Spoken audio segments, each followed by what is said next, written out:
உங்களுக்கான வினா ரொம்ப அழகான விஷயங்கள் எல்லாம் எடுத்து சொன்னீங்க. இன்னும் வாக்காளர்கள் எங்களுக்கு எந்த தேர்தல் நடக்குது, யார் தேர்தல் நிற்கிறாங்க, இது எங்களுக்கு குழப்பமா இருக்கு அப்படின்னு இன்னமுமா சொல்றாங்க. ஒரு காலத்துல சின்னமே இல்லாம வண்ணத்துல தான் பெட்டி இருக்கும். மஞ்சள் பெட்டின்னா இந்த கட்சி, வெள்ளை பச்சைன்னா இந்த கட்சின்னு இருக்கும். ஏன்னா அந்த காலத்துல கல்வி அறிவு குறைவா இருந்தது. இன்னைக்கு எல்லாருக்குமே எல்லாமே தெரியுது. அப்படிங்கிறப்ப அந்த குழப்பம் இருக்கும்னு நினைக்கிறீங்களா? கண்டிப்பாக இருக்கும்.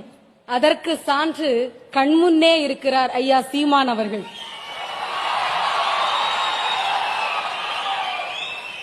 ஏன் சொல்கிறேன் என்றால், நான் எல்லோரையும் சொல்லவில்லை. பேசுகின்ற போதே குழம்பி போகிறார்கள் பாமரர்கள் என்று சொன்னேன்.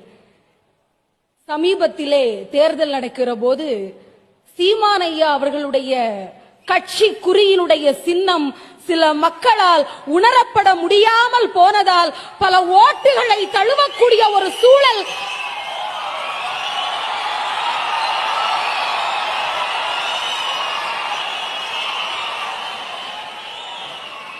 இதே தமிழ்நாட்டில் தானே நடந்தது. இதே தமிழ்நாட்டில் தானே ஒரு தமிழனுடைய சின்னத்திற்கு அவதூறு வரக்கூடிய நிலையை நாம் பார்க்க வேண்டியிருந்தது.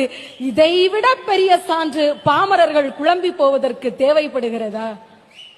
பரவாயில்ல, உங்களுக்கு எவ்வளவு சிறப்பாக பேச தெரியுதோ அது மாதிரி எப்படி ஜெயிக்கணும்னு தெரியுது. வாழ்த்துக்கள்.